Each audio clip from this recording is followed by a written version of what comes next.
welcome to my balcony. I finally figured out that I could maybe do our meditations from here. And while it is still summer in Cleveland, it's just kind of a nice place to be, and hopefully offers a meditative background for all of us. I am, as usual, I'm very happy that you are here, that I am here, that we are here together to connect, to reflect, to collect our thoughts, feelings, reactions to the constant kaleidoscope of events, incidents, accomplishments, aggravations that fill and vex our lives, our communities, our country, and our world. As we noticed last week, time seems to have an odd quality during this pandemic. It moves slowly. It moves quickly. It has a dreamlike, otherworldly quality, and then it feels far too real and throws us into new states of activity, anxiety, and concern. As I have shared with you, throughout this experience, I have found some comfort and ballast in the Jewish calendar, with its ancient structure, organization, arrangement, themes, messages, and gentle insistence that we keep moving on to the next observance, the next celebration, the next time of observation, reflection, and anticipation. While we might feel somewhat adrift, unmoored, without specific time or season, despite the summer behind me, around me, the Jewish calendar, in its relentless focus, has brought us into the month of Elul, our month that immediately precedes the High Holy Days and is preparatory for our days of awe. During the month of Elul, we are asked to look inside ourselves. We think about who we are and who we still want to be, about where we have missed the mark and whose forgiveness we might need in order to enter the new year with a clean slate. Our tradition offers us helpful tools with our introspective tasks. During the month of Elul, the shofar sounds daily in traditional synagogues all over the world. This is something that many of us are not aware of. The sound of the shofar, we do know, is a call saying, come back. In Hebrew, teshuvah literally means coming back, coming home. Later in the month, prayers of repentance, what we call selichot, are added to the daily worship service, even though many of us are familiar with what we identify as the selichot service, the Saturday night before Rosh Hashanah. One of the most beautiful ideas that the mystics formulated about the month of Elul is that they related the Hebrew name of the month, which is spelled Aleph Lamed Vav Lamed, to the initial letters of the phrase from the Song of Songs, Ani l'dodi v'dodi li. I am for my beloved, and my beloved is for me, thus making the letters of Elul an acronym for that phrase. As Rabbi Jonathan Sachs points out, that makes teshuvah an act of love, a coming together, a second honeymoon, if you like, between us and God, between us and the Shekhinah, God's most felt presence among us. At this time of the Jewish year, I am always brought up short, painfully aware of the many times I have faltered and failed, acted in ways I should not have, and neglected to do the positive things I could have and often intended to do. But I would share with you a nagging thought I am having this year during this unprecedented time of pandemic, of terrible anguish and suffering, of anxiety, uncertainty, insecurity. I know that I have much for which to answer, and I know that during this time, we have learned volumes about both the profound goodness of humanity and the equally profound depth of human depravity, of evil, of which we are too easily capable.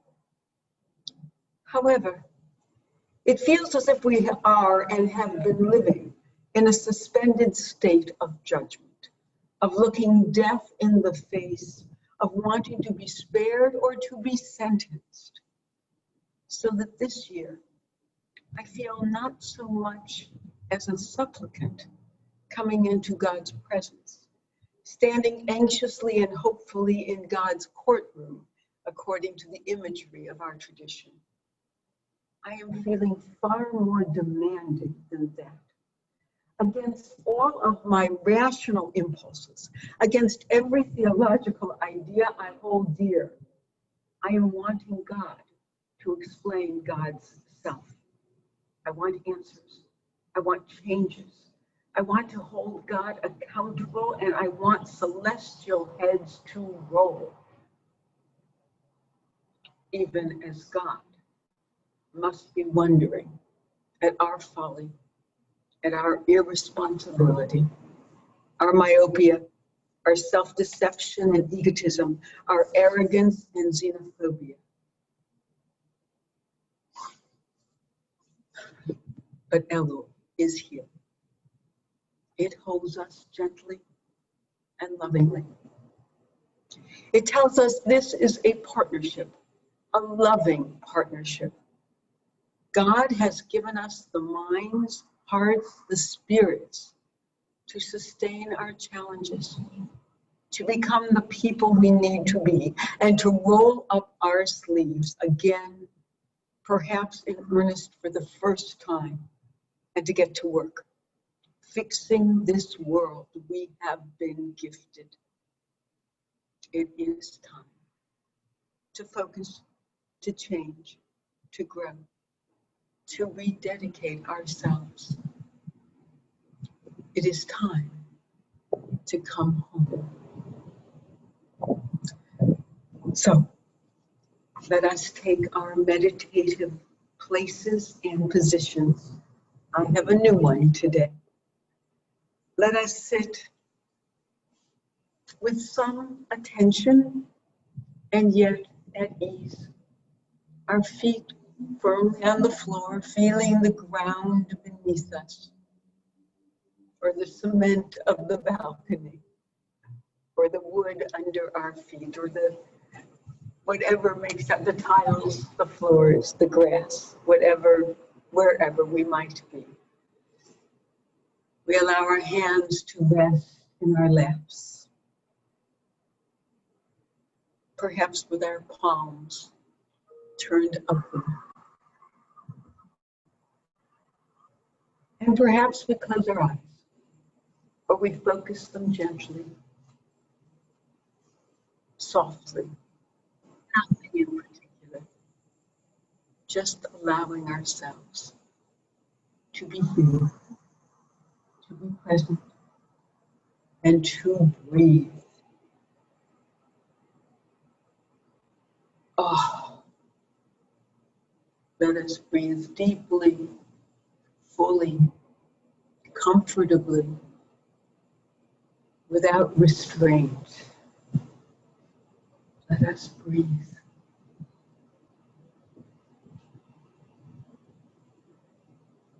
Let us focus just on that breath going in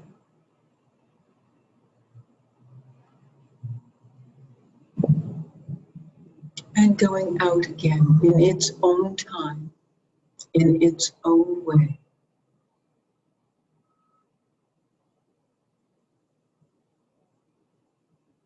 Let us breathe in again. And imagine that this breath fills our bodies to the tips of our fingers, to the toes on our feet.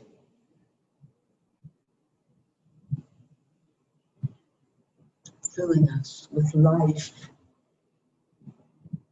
filling us with renewal, filling us, please God, with ease as we let go of the tensions that we hold, almost like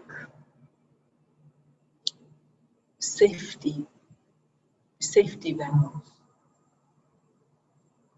We just hold on to ourselves. We hold on to our insides against an imagined attack.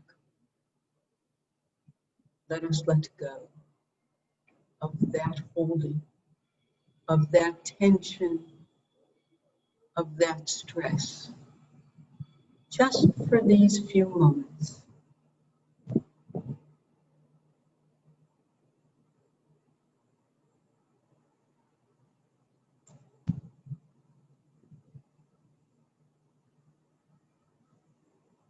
Let us also, perhaps,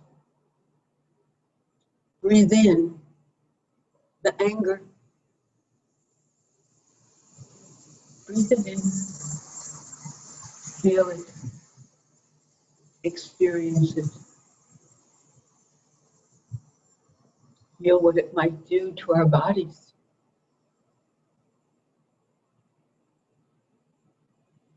And then let us breathe it out.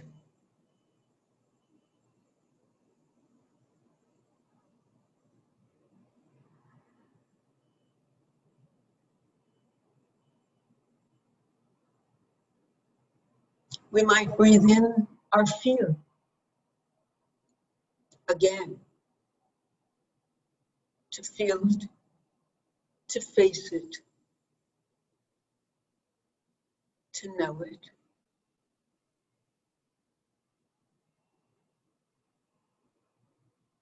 And let it out again.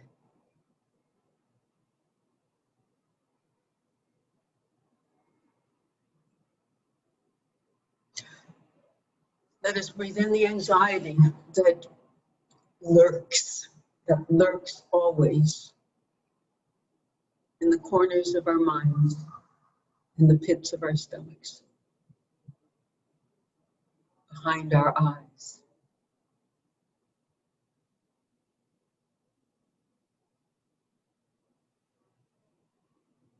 Perhaps by allowing it to come in, we might also usher it out.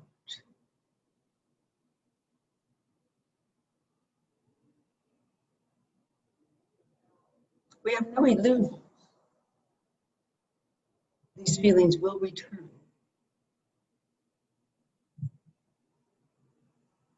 But momentarily, we can deal with them. And perhaps rob them of some of their power.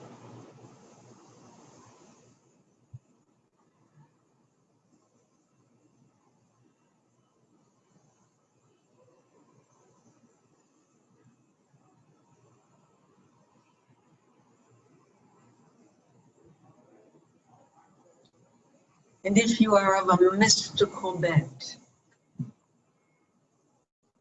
it is possible also to breathe in a sense of God's love. Call it what you will. An expansiveness in the universe. A sense of our oneness with everything that has ever been or is or will be created.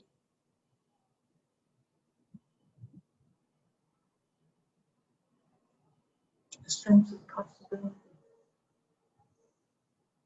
Let us also breathe that in.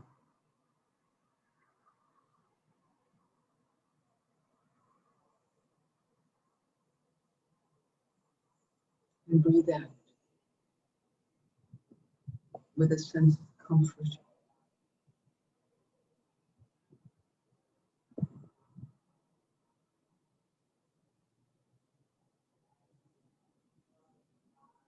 Let us breathe in an image of who and what we want to be,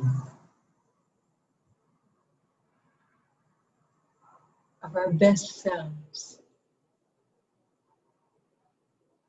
actualized, energized, animated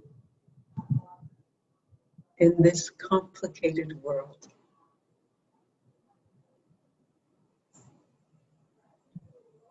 And breathe out our smaller selves. Those hindering images we carry inside of us all the time.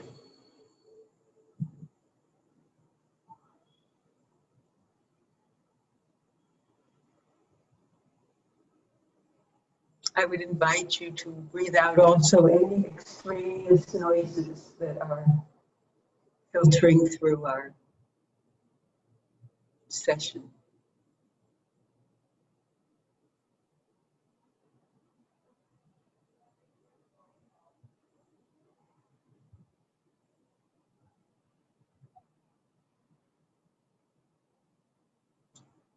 Let us breathe in the potential of Elul.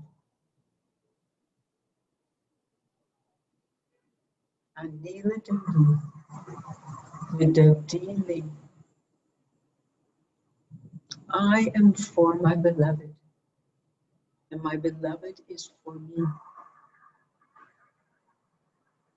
It does not have to be a specific beloved. It can be a sense of generosity.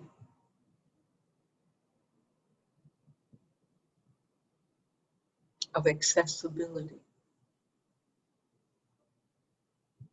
of engagement with this world.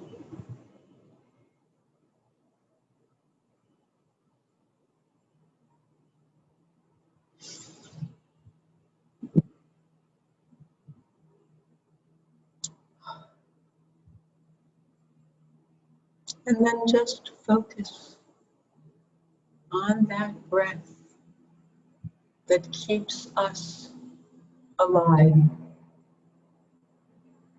that sustains us.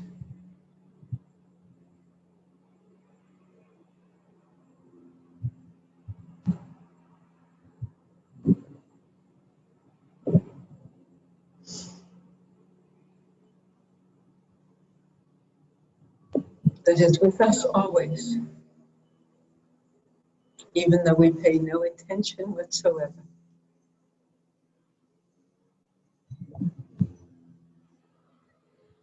Except for now. We breathe in and we breathe out again.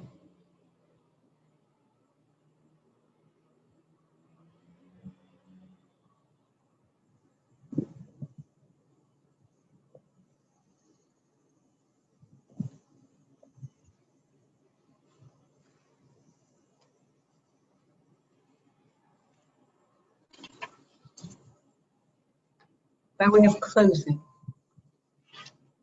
and of blessing this week ahead, a week filled with Elul, a week of Elul, I would share with you this poem for Elul by Rabbi Patty Haskell. Elul,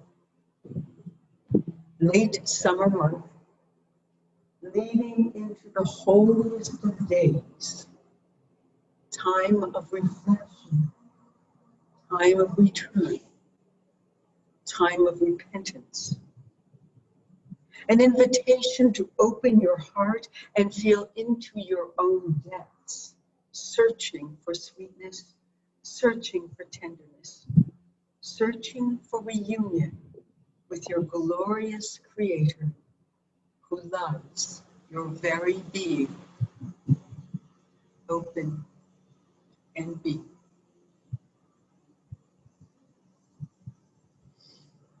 It is time to come home.